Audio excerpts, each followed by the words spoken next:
Welcome back to another episode of Girls Know Nothing. I've been hosting this podcast for about 6 months now, and it was a podcast created off the back of my own experiences with gender discrimination, a message that was constantly reinforced to me growing up that because of my gender, I must know nothing. During these 6 months, I've been so fortunate to be able to speak to some amazing individuals, learning all about their areas of business, their life experiences, and what has made them so successful.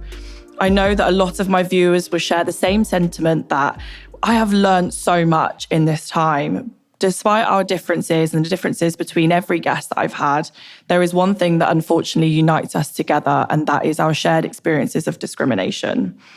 That's why I think that this next guest is so relevant and so important to have, not just because I wanted her on the podcast for purely selfish reasons, that I am a very big fan and have read every single publication she's put out there. But our next guest, and the lady sat next to me, is Laura Bates, who is a fellow of the Royal Society of Literature and an English feminist writer. Laura founded the Everyday Sexism Project website back in 2012, and her first book, Everyday Sexism, was published in 2014. Welcome to the studio, Laura. I'm so glad to finally have you here. Obviously, we will get on to your most recent publication, Fix the System, Not the Women, which we do have here. And I have read, but I wanted to start with your initial project, which was the Everyday Sexism Project. And for those that are watching or listening that don't know what this is, if you wanted to give a bit of an explanation. Sure. Thank you so much for having me. The Everyday Sexism Project is it's very simple. It's a website where people can share any kind of gender inequality. So it could be anything from street harassment to sexual violence, workplace discrimination. And we have about 250,000 entries on there. It's fully searchable. There's branches in 20 countries worldwide.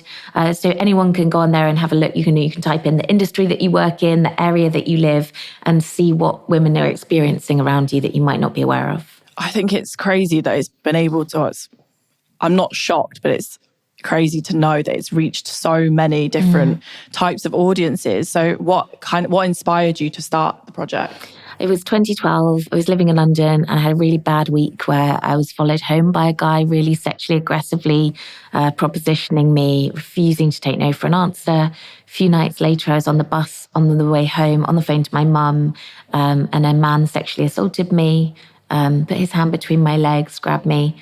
And I said what was happening out loud because I was on the phone to my mum. I just kind of blurted out, "Oh my God, this guy's just groped me."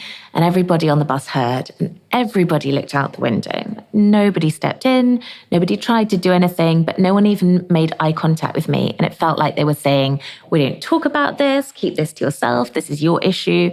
I felt so embarrassed. I ended up getting off the bus at the next stop, walking the rest of the way home, never telling anyone else what had happened. And a few days later, I was walking down the street and some guys started shouting at me, shouting about parts of my body, about stuff they'd do to me. And I just suddenly started thinking about these three things that had happened so close together. And the thing that struck me was, if they hadn't happened in the same week by coincidence, I probably never would have really thought twice about any one of them because it was so normal. I was so used to that kind of thing happening throughout my life. I'd only, at the time, quite recently graduated from a university where there was a supervisor who wore a black armband every year on the day that women had been allowed into the college. And I started to realize it had become such a normal part of my life that this is just part of being a woman. You put up with it. You learn it from such a young age that I'd never really questioned it. It was the first time I ever started talking about sexism, saying, hang on, why? Why is this so normal? And people said sexism doesn't exist anymore. Women are equal now. So the project was my effort to try and get people to see it, not even necessarily to fix it initially, but to try and force people to recognize that this was a form of discrimination that was affecting people's lives every day. Yeah, I mean, like you said, when you talk about sexism in general, especially now, I mean, when you started the project, social media was kind of just kicking off. So it wasn't online as much as it is now. The biggest comment or throwback that I get is that women are far more protected in society now, that it doesn't really it's not really a thing. Mm-hmm. And, you know, I mean, I'm unsure about whether I think misogyny is a bigger problem now than it used to be, but I know that we're no longer tolerating it and trying to speak out about it and call it out. So, I mean, do you think it is misogyny is a bigger issue now, or do you think it's just people like yourself that are more actively calling it out? I think it's probably different. I think there are some things that have improved. Obviously, women can get their own mortgages. There are various different legal challenges that have been overcome because of incredible campaigners. Of course, we've made progress. And I understand why people point to that. But we know that we are still living in a country where 85,000 women are raped every year, 500,000 sexually assaulted, 54,000 women a year lose their jobs to maternity discrimination, a quarter of women experience domestic abuse, and where rape's basically been decriminalised. If you report a rape to the police in the UK at the moment, there's a 1.4% chance that a perpetrator will be charged or summoned. So the idea that, there's no issue anymore, you look at those statistics, you think, come on, clearly there's still a massive problem. So I don't know if it's got worse, if it's changed, if it's kind of more visible because of social media. But I think the main thing is it's still a massive problem and we do still have to challenge it. I think it's one thing now that when we feel like we've defeated one challenge, another one crops up because of something, the way society is changing. And I just feel like it's an exhaustive battle to constantly keep going, to ask for something that seems like common sense. Totally. And, for any of the viewers that haven't actually checked out the project or the book, I would highly recommend it. I think it actually changed my perception on what sexism is, or, I felt like I could relate to a lot of the things that had happened, or the things that you'd written about. And I think that was one thing that really shocked me, is that, I was like, these things happen, like being catcalled in your school uniform at 14. These things happen. No, actually, it's sexual harassment. Yeah. And we should start calling it for what it is. Obviously, there are other publications that you've written. So I briefly wanted to touch upon another one that you'd written, which was called Men Who Hate Women. We did make a bit of a brief joke about how I had a nice guy friend over who looked at my bedside table when I was reading the book and said, "Isn't that really anti-men?" And I was like, I questioned his reading ability if he couldn't see men who hate women, not all men hate women. Yeah. But I'm sure you get that joke. Yeah, all of the time. We are seeing a huge rise in misogyny influencers. It's all over social media, the press at the moment, and about how much of an impact it is having on our young men, and men who are now weaponizing the internet against women. Who do you think is to blame for the indoctrination of these vulnerable men? Well, the internet lends itself to that radicalization process, particularly through algorithms. So, for example, YouTube, if you start watching a fairly innocuous video that's about women or about feminism, the videos that will be suggested and served up to you by the algorithm will take you down a really increasingly extreme rabbit hole until suddenly it's, women don't deserve the vote, women should have their rights taken away, women should be the property of men, and then from there is a pretty short step to, women should all be giving men sex, and if not, they should be raped. I think it's a combination. The responsibility belongs in lots of different places, but definitely social media platforms and algorithms have a really big responsibility, and at the moment they're not facing up to it. They're not following even their own guidelines. So there are certain influencers spreading extremist misogyny that, in, for example, one case clearly breached the TikTok guidelines, but TikTok had pushed out this content to over 11 billion viewers, like more than there are people on the planet. So there's obviously an issue there. There's an issue, I think, in terms of government taking responsibility around sex education, around supporting schools and teachers to deliver it. It's not enough just to put it on the curriculum. They need to fund it. There needs to be training. And then schools also, and parents, I think, have a role to play in supporting young people to really deconstruct these ideas so that they're not on their own trying to deal with them. Yeah, I think when I've spoken about the indoctrination of men, I always put in as vulnerable men, because these are, unfortunately, men that feel like they have no role model to look up to, or feel lost in some kind of way, and they're looking for something that is slightly relatable or an answer for their problems. Yeah. And unfortunately, sometimes when we're in that place, it's easy to blame a group of people. Totally, yeah. When the group of people becomes an entire section of society, like an entire gender, it's really hard to try and battle it. One argument I always see as well is that, do we think that there is female equivalents of these misogyny influencers online, especially with, the way we were talking about TikTok algorithms, for example? Well, we know that there aren't. I mean, like, it just doesn't exist in the same way. I think I once interviewed Gloria Steinem and I asked her this question because I'm always asked, aren't women their own worst enemy and so on? And she said, women don't have the power to be their own worst enemy. And I thought that was just so incredibly powerful and also so true. I think it's really telling that when we think of these men as vulnerable and we recognize the problems that many of them face, people then tend to look at women and go, okay, so maybe women are unkind to them, or maybe it is women's fault. Instead of saying, actually, the offline spaces where men could receive support, particularly vulnerable teenage boys, where they could get a sense of belonging and being kind of looked after and supported, a sense of community, those have been decimated by the cuts that the government's made to youth centres, for example, by the underfunding of teenage mental health services. So instead of going, actually, if these groups are vulnerable, we should blame women, I think we should say, if there are real issues and challenges affecting teenage boys, which of course there are, let's look to societal responses to that. Let's look at increasing funding for youth centres and teen mental health, because that would make a real difference to this cohort of people. Yeah, I think the one thing that I've experienced quite a lot of recently is catcalling by teenage boys in school uniform. A lot of the time, it's not just like, oh, you look nice in some kind of way. It's quite sexually graphic language. Yeah. Something that I would never have even considered to come out of my own mouth at the age of 27, let alone under the age of 16.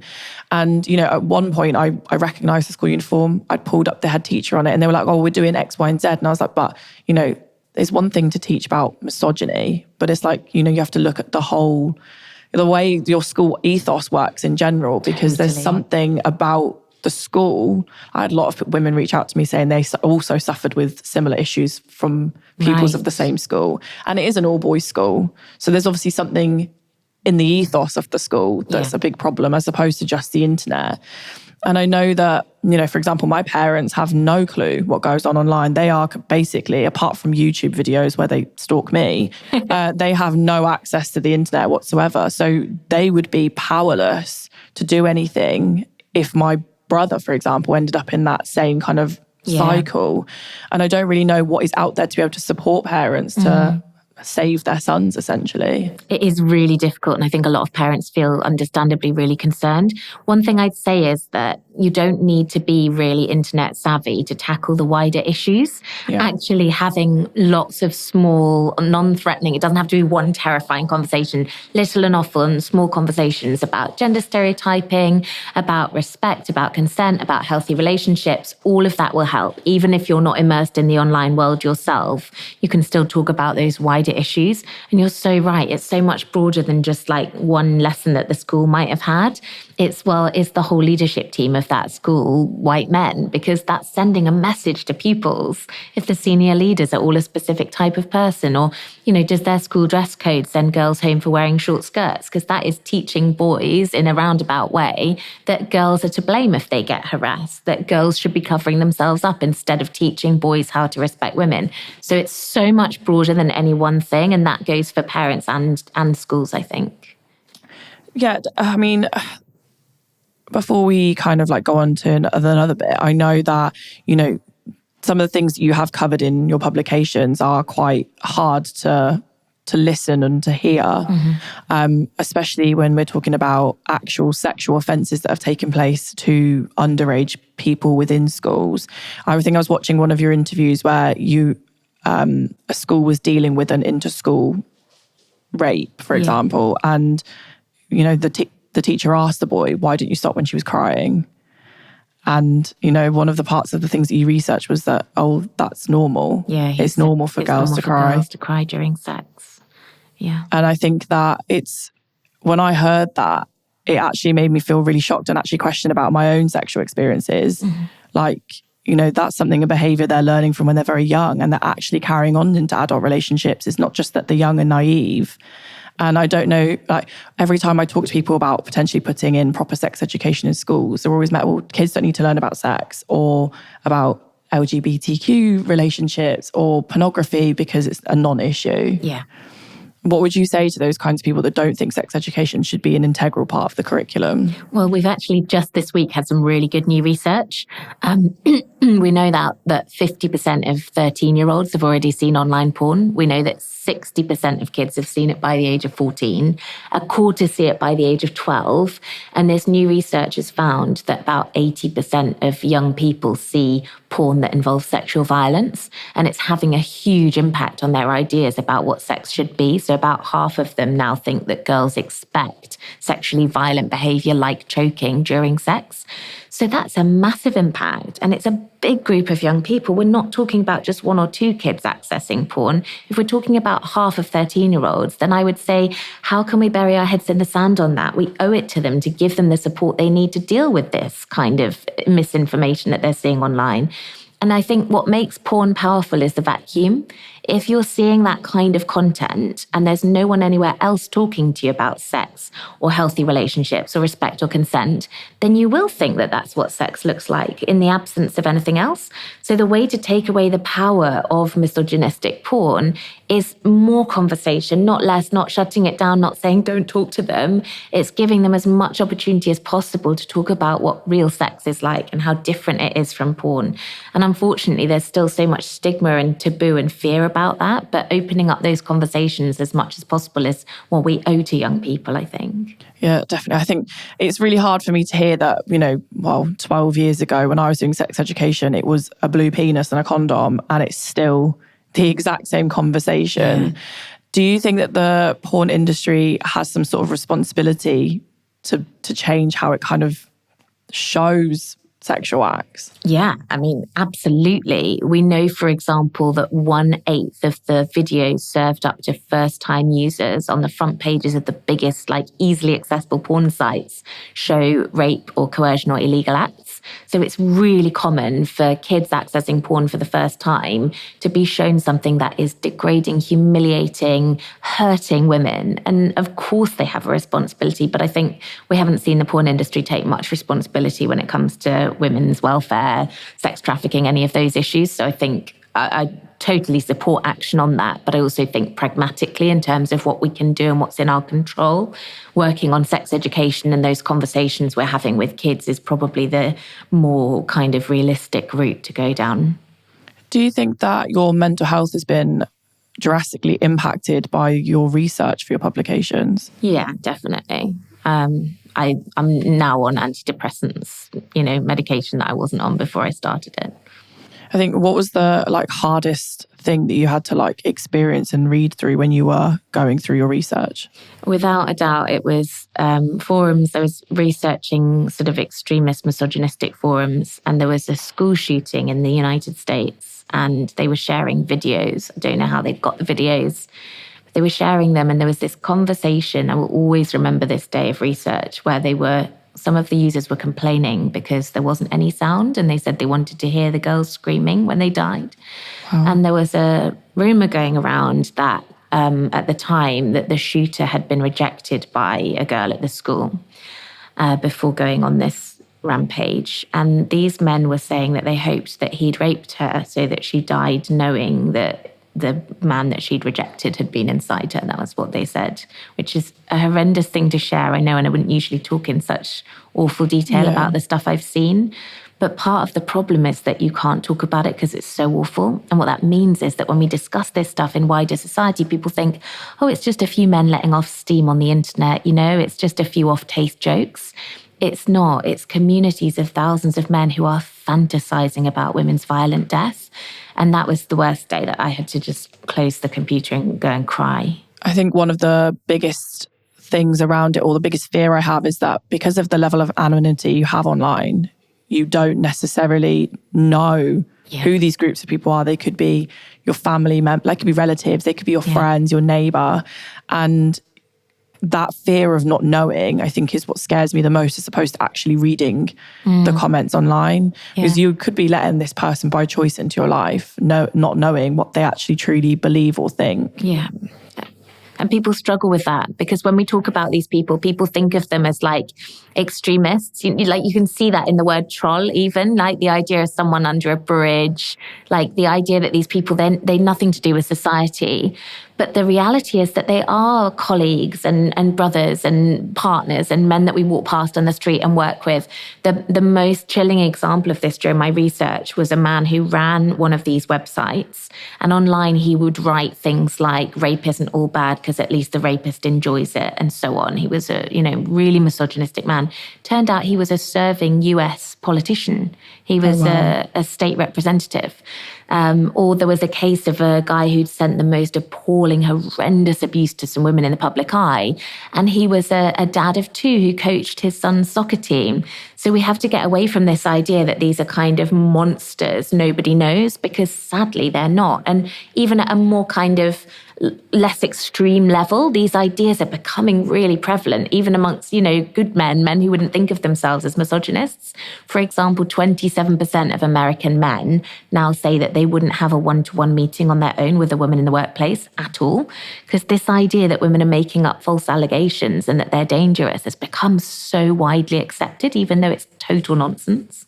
I think that actually blows my mind, and to think that none of my ex-colleagues, for example, would have a conversation with me because they're worried about false allegations. It's crazy. I actually think I remember one of the teams I used to work for a couple of years ago, a man had made a Me Too joke to me because I tripped over and he'd stopped me from falling. He was like, "Oh, well, don't get me done for harassment or assault." And I looked at him and I was like, "Well, that's not even funny." No. I don't know in what world people do think it's funny. And because I was one of two women in the team, I didn't feel like I could say anything or call it out, because then I would be isolated from my work team. Yeah.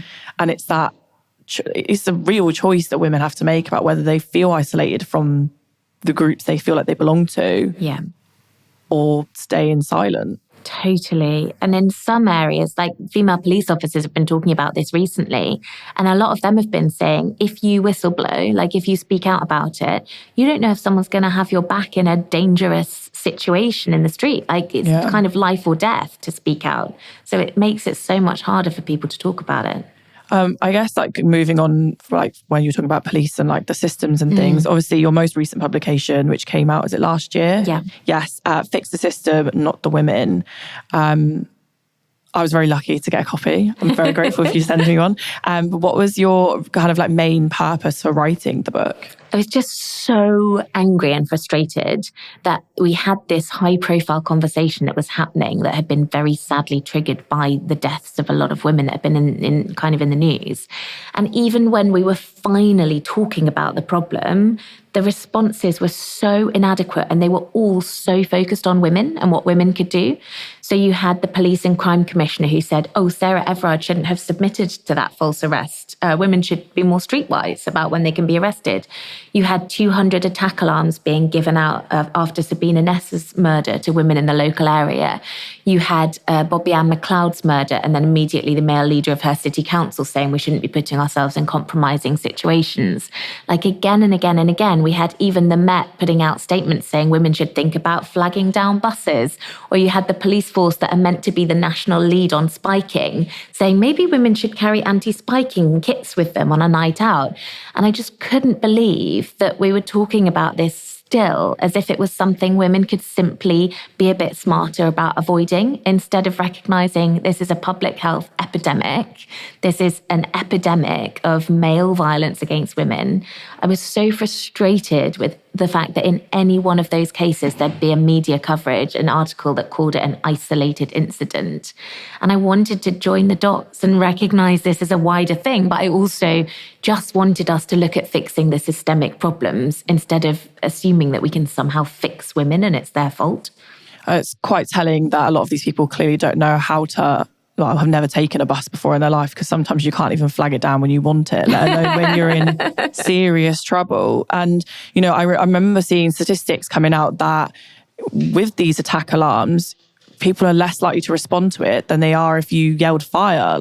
I saw a tweet thread and it was, if you were in trouble, what would you say first? And I said the first thing that came to my head was fire. Yeah. Not I need help, because realistically, who's going to want to help me in that situation? Yeah. And I know in the first chapter of the book, you talk about the first chapter is dedicated to a list, dedicated to the list of reasons as to why we as women have decided to change our behaviours in line with society.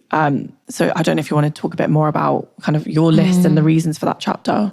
Yeah, I realised that all through our lives, we're essentially gaslit on a national scale. As women, we are constantly told, oh no, you got the wrong end of the stick. You imagined that. It didn't happen that way. It was probably your fault. What did you do or say that caused it? That wasn't because you were a girl. He just likes you. It's boys being boys. You should take it as a compliment. He meant it as a joke.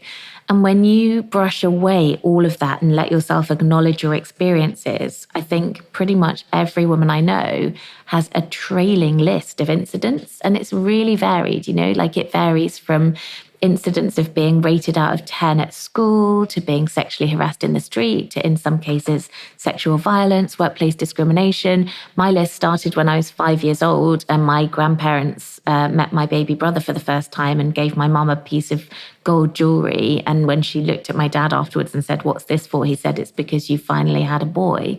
Like it can start from that young and before you even know it's happening or what it means. And our list looks so different. Obviously, there are so many women whose lists are combined with racism, with homophobia, with transphobia. But the thing that I think often unites them is that we're not allowed to make them at all. Like we're encouraged not to think about it as a structural thing. We're encouraged instead either to dismiss or blame ourselves or to think it didn't really happen or that it was our own fault. And I think for me, making that list and recognizing it as systemic oppression, which is what it is really empowering because there were a lot of behavioral things that we then think are just our choices. Like, oh, I'm just not the kind of person that likes to exercise outside, or I'm just not the kind of person that asks for a promotion or puts myself forward. When actually the fact that we've had these experiences our whole lives are what's forced us into those behaviors. It's really interesting you say that I'm not the type of person to exercise outside, because when I was a teenage girl, that was me. I'm weirdly, it's not that I'm free of catcalling now, but have more experiences of street harassment at the age of 14 in a school uniform. Yeah, totally. Than I do now as a full-grown woman. It doesn't matter the age. I don't think it makes it acceptable, but evidently when you're in your school uniform, it makes it worse. And you're unsure as to why it's happening and you don't really realise it's their fault and it's nothing to do with you. Yeah. And for so long in my life, I wouldn't run outside. Yeah. Or I would get up at 5 a.m. as a 14-year-old to run in a place where I knew nobody was, but that's not safe either. Yeah. So realistically, what are you supposed to do?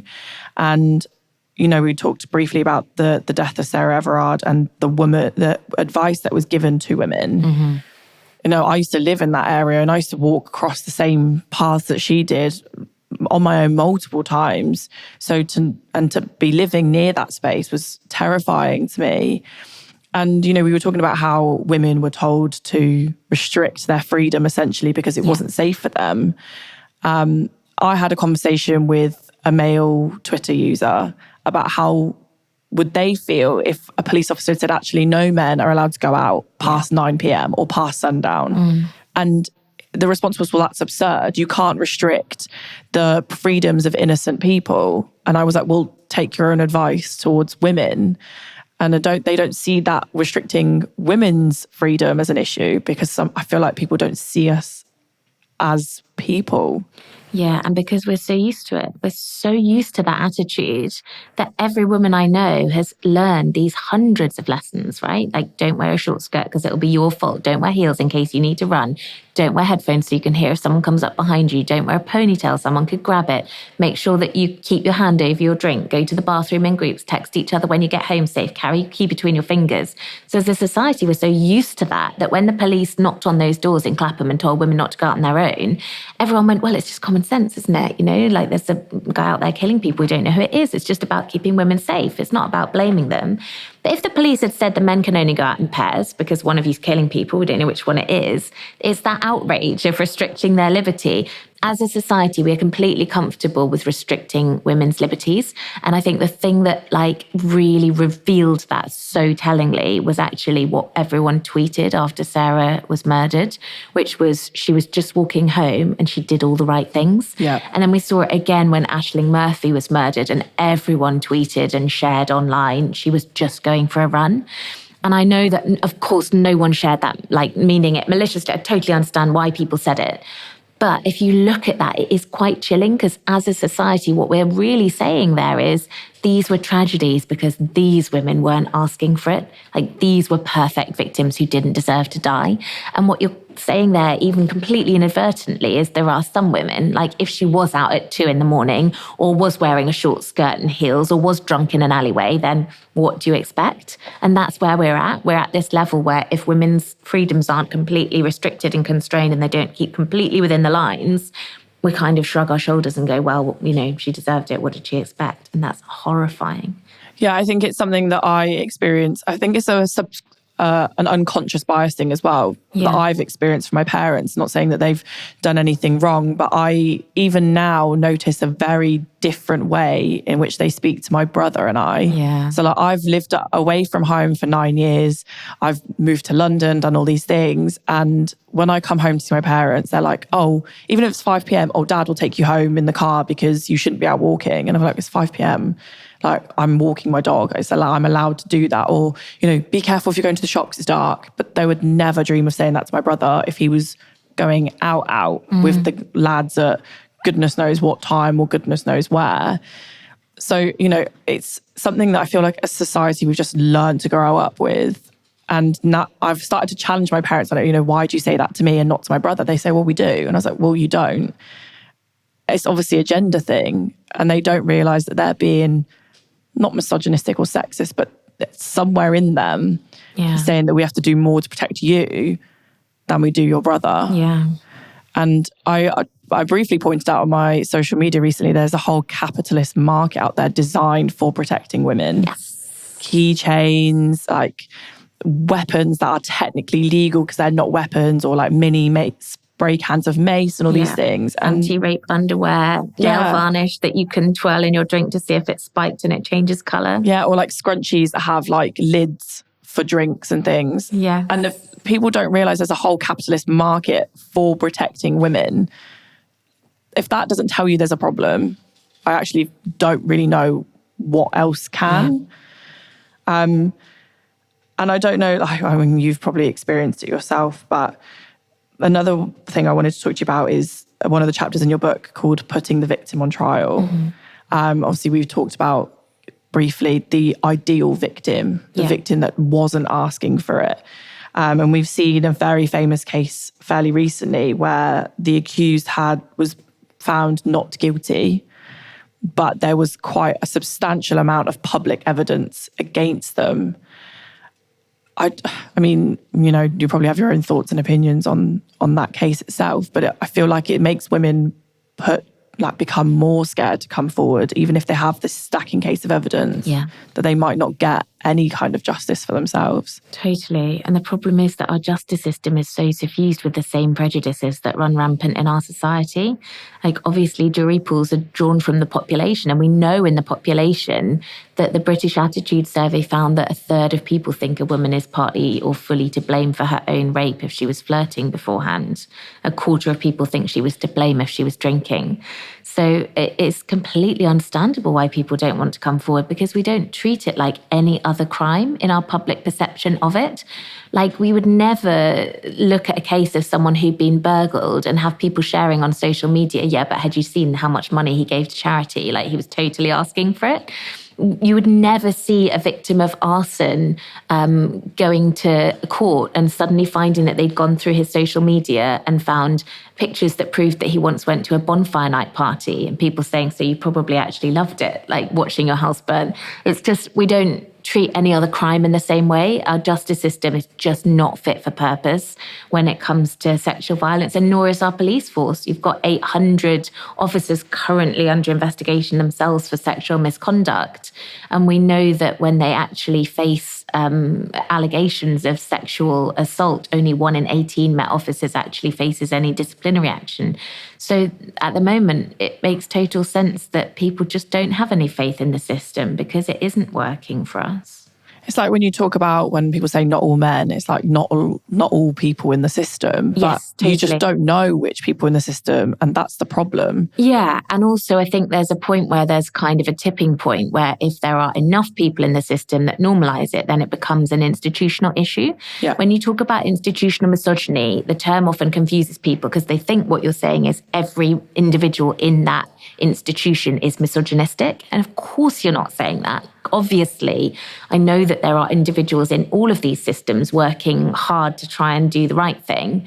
But if you look at policing, for example, you've got Wayne Couzens in WhatsApp groups where he is sharing horrendous, misogynistic, racist comments about domestic abuse victims and so on, and then going on to commit a rape and a murder. Or you've got the Charing Cross inquiry with officers sharing horrendous, misogynistic, racist messages. You've got the Bieber Henry and Nicole Smallman case where the officers who were supposed to be guarding the cordon where they died shared images of their murdered bodies. So obviously at that point, you're in a system where the atmosphere and culture of that institution is such that you feel emboldened to share that stuff with others. Wayne Couzens was nicknamed the rapist by his colleagues. Carrick, the other officer who's recently been revealed to have been a serial abuser, also had a similar nickname from his colleagues. So at that point, that's a culture problem. It's not just bad apples we couldn't have seen coming. It's a problem in an institution where those attitudes are completely normalized and celebrated. And that's never going to be solved unless you tackle it at its roots. And I guess it goes back to that whole horrific cycle about wanting to whistleblow but not feeling empowered enough to be able to do it. Totally. And then you just end up in a very vicious cycle that we really can't get out of. Yeah. Going on to that, I know you in the book you do cover, and in other interviews that you've done, about now having the fear of reporting. It's not just as women, but like male victims and male survivors also have a fear of reporting because of the way that sexism is ingrained into society. Did you ever, when you were doing research, come across a similar thing that males were experiencing? Absolutely. And sometimes in a slightly different way. So the thing that we hear from a lot of male survivors is this massive stigma that they face because of gender stereotypes that suggest that men can't be victims of sexual violence, or that if they do, it's emasculating. There's this sense of like, you should have loved it. There's this sense of, this assumption that all men are always up for sex. So, how could a man be sexually assaulted? There are often homophobic forms of abuse because it's very common for male survivors of sexual violence to be victims of male offenders. And that's really frustrating. I find that often when we talk about male survivors, people try to pit them against female survivors as if you care about one or the other, when the reality is that the problem we're talking about in both cases is usually male violence. So actually, we are all on the same side here, tackling the same problem. And so often they're kind of manipulated, or they're kind of used, exploited by groups claiming to care about men whose actual motive is attacking women and who do vanishingly little to actually support male survivors. So I am an ambassador to a female domestic abuse charity, and I often get backlash being like, well, do you not care about male survivors? And it's like, the charity does, and I do. Yeah. And if a male survivor ever went and approached them for help, they wouldn't be turned away because they're a women's organisation. They would just find them the right avenue for help. And I think that's something that I keep telling people, and I keep trying to remind them, but I'm fighting against a massive system that is trying to indoctrinate them to believe that I'm against them. Yeah. When that's not true at all. And there's one thing about going against the system, but when you also add in media side effects as well. Yeah. And media misogyny, we're seeing female athletes often being talked about their physical appearance as opposed to their ability to be a good athlete. We see like Serena Williams and the female football, like the Lionesses and things like that. Or, we had the Grammys last night, and Adele's weight loss has also made headlines as opposed to Adele as an incredible artist. Yeah. And do you think that, well, obviously media does contribute to it, do you think it has as much impact as, feminists are saying that it does. Yeah, I think so. It's massive because it's about the way that we as a society think of women then. Like if every woman in the public eye is portrayed through this lens of never mind what she's done, even if her sporting prowess or her musical genius is like so exceptional, what really matters is how sexy she is. And like, let's dissect her body and her weight fluctuations as if that's the most important thing. We extrapolate from that as a society that that's the most important thing about the women in our lives. And it has such a massive impact. We know that 5 is the age when girls first start to worry about the size and shape of their bodies. We know that 1/4 of 7-year-olds have been on a diet to lose weight, and it goes up to 80% by the time that they're 10. And I think maybe one of the most heartbreaking statistics ever is that the number one magic wish of teenage girls in America when they were polled was to be thinner. With all the things that they could wish for, it's devastating, and it affects lives in every area to such a degree. So I think, it's massive, and the media absolutely drives it. They're not solely responsible for it. It's in advertising and like a whole, like you said, about kind of capitalist industries around making women smaller and obsess about their weight and bodies and perceived flaws and imperfections. It's, it's not just media, but they have a massive role to play for sure. So, you actually can't physically remove freckles. And that's something that I have to keep reminding myself. But when I was younger, I used to think that it was something that made my skin dirty and it made me less beautiful. And like I would see adverts of ways to remove it or full coverage makeup to hide it. And even now, as a grown woman, now that I've come to that realization that they're beautiful and they're fine the way they are, is that even if I could cure cancer, but somebody would still talk about my waist or how tall I am. I get comments all the time, she's too tall, which I don't think is true. I'd love to be taller, but like the reason that I want to be taller is because of stuff that I'm consuming, as opposed to like, do I actually want to be taller? Is there a need for me to be taller? It doesn't make a difference to my actual everyday life. And I think it's not just something that impacts women.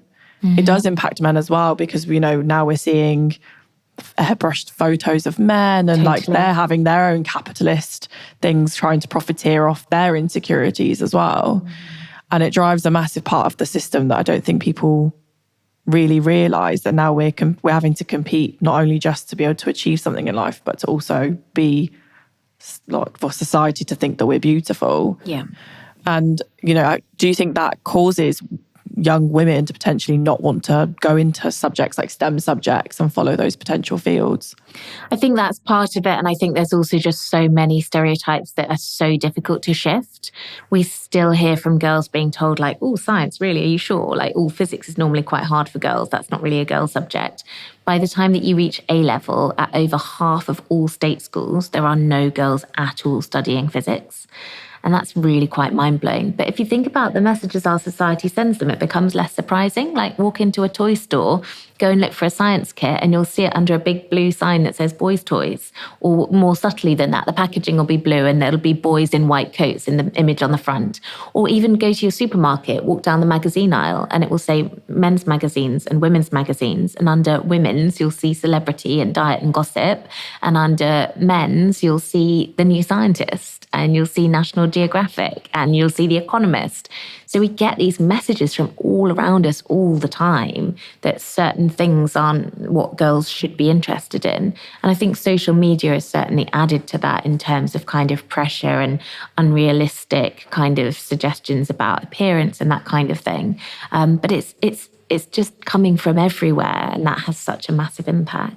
I think one thing where I feel very conflicted all the time is that, am I part of the problem or am I personally part of the solution? Because, a lot of young girls grow up wanting to be an influencer, for example, because they think it's glamorous and everybody thinks they're beautiful and it's such an easy, carefree life. And because I technically fall into that category of career, am I now part of the problem despite everything else I do? Because people only see me as the pretty pictures on social media, as opposed to the fact that I'm a law graduate and I worked in politics and I had all these other things before, and I'll have those things for the rest of my life. Mm-hmm. And that's something that I constantly try to educate people, but it's something that's very conflicting. Can you be part of the solution if you're also part of the problem? I think if you're using your platform in a way that you are, to represent refuge, to speak out against spiking, to be going into Parliament and trying to raise the voices of people who are reaching out to you, then you're sending a message to those people who are following you that it is completely possible to do those things and to tackle those issues. And you're using that profile to raise those really important issues, which I think is really positive. Do you think that like your like all the publications you've written are also part of the solution? I hope so. You never know. There's no way to measure it. There are certain things which I'm really proud of that I know have changed things. Like I know that it was the thousands and thousands of entries from teenage girls at school that we shared in Parliament with ministers and MPs that helped to put consent on the curriculum. I know that it was, we used 2,000 of the entries from women on public transport directly to retrain 2,000 British transport police officers to change the way that they responded to sexual violence on the network. And we were able to see the reporting rates go up by about a third afterwards and the detection of offenders. So there's really clear things that it's great to see. And it's really special and moving when people reach out and say, reading your book made me realize I wasn't alone or that it wasn't my fault. But I think all that any of us can do is try and do our little bit. I think we have this thing in our culture at the moment where we expect people to be completely perfect and to do everything for every cause and to fix every single thing. And that isn't realistic in terms of our messy lives. Like, I think the fact that you are doing so much and yet here questioning and worrying about yourself is a really clear example of that, when there are so many people out there doing nothing, not doing anything at all. And yet, particularly as women, I think we hold ourselves and we are held to these such high standards that just are impossible. And that's why people get burnt out. And that's why people kind of move away. And I think instead, I'd love to see us focus on this idea of everyone that is doing something. That's brilliant. And if all of us did one small thing, then together that would be the big picture that we need.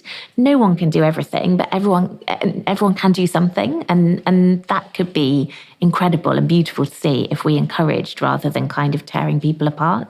Yeah, I think that I can really relate to what you said about burnout, because I was never sure if it was me as a person or whether it was my gender as a woman that we're told that we can fix everything, or we're the motherly figures, as to like, why can't I fix everything? Like, I should be able to help everyone when realistically I know I can't. And it's always that conflicting like argument between myself in my head.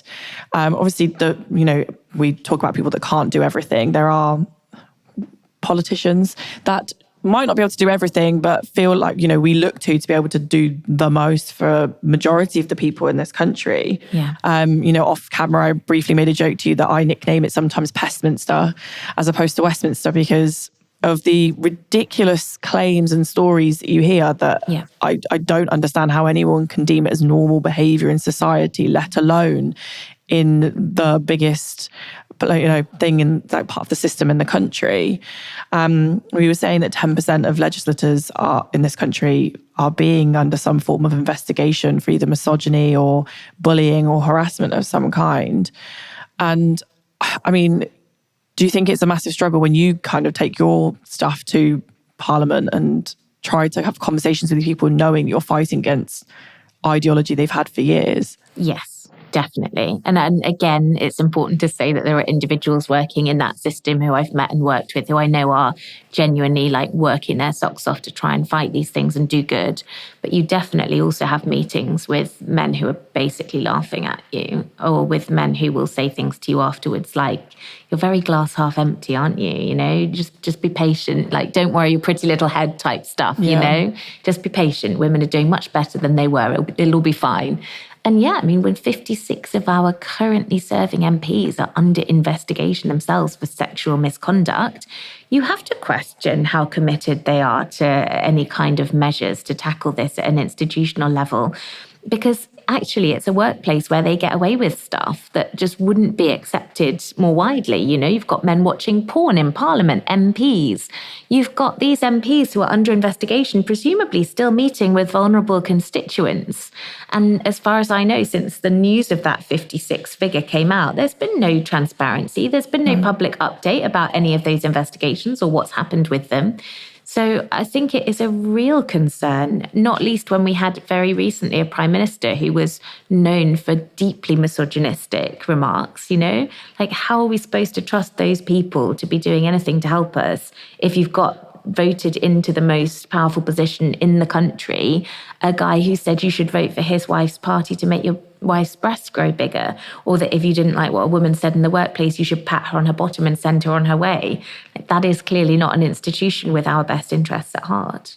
And it's weird because in a way that they should be the easiest people to remove from those powerful positions because we as the people have the power. But if we're not given the knowledge of who is actually doing this, we can't remove them from these seats of power. And I think that's part of the reason why we don't know. Yeah. Because it's just shooting themselves in the foot, realistically. Unfortunately, they see it as more as a power than as actually what their job is intended to do. And that is to help people. And, when I go to Parliament, sometimes I'm nervous about who I'm talking to about spiking. Yeah. Because like you said, there are MPs I've met that are incredible and really do believe in that cause and want to help you, but then you just don't know which ones aren't. Yeah. And then you feel like you're fighting a losing battle when you're talking to them and they're like, oh, it's not really a problem though, is it? Like, it's just an imaginary, but that it impacts them too, impacts their female MPs too. And, we're seeing stories of female MPs saying sometimes they're too scared to go to work. Yeah. Because of forms of misogynistic abuse, not that they're receiving by their colleagues, but also by people in the public that want to unseat them because women shouldn't be in power. Absolutely. And that comes back to what we were saying about it all being connected. Because if you look at some of the media coverage of female MPs, it massively normalises that. You had the new cabinet at one point when they'd been literally promoted to like the pinnacle of their political career. And there was a double-page spread in one of the newspapers calling them girls on a catwalk and like comparing their legs and their makeup. Or you had Nicola Sturgeon and Theresa May on the front page after a really high-level meeting about Brexit. And the headline was, "Never mind Brexit, who won Legxit?" And it was about comparing their legs. Or even more recently, the treatment of Angela Rayner with that story suggesting that she was like uncrossing her legs to seduce Boris Johnson.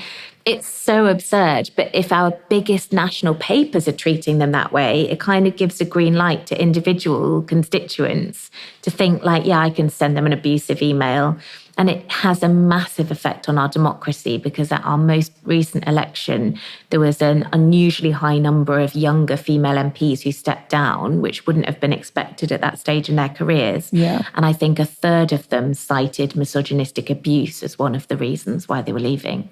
Yeah, I think I remember years ago stories of Theresa May, like what she was wearing as opposed to like her political beliefs. I think when Liz Truss became Prime Minister, regardless of whether you believe in her ideology or not, why are we talking about what she's wearing? And there's a problem in it as well, I think, where we pit women against other women. There was an all-female panel talking about power dressing and the suits that she was wearing as opposed to the words that were coming out of her mouth. And I was like, are you doing that because you've been told that's what sells and that's why you do that? Or are you doing that because, deep down there's some deep-rooted misogyny that women have for themselves?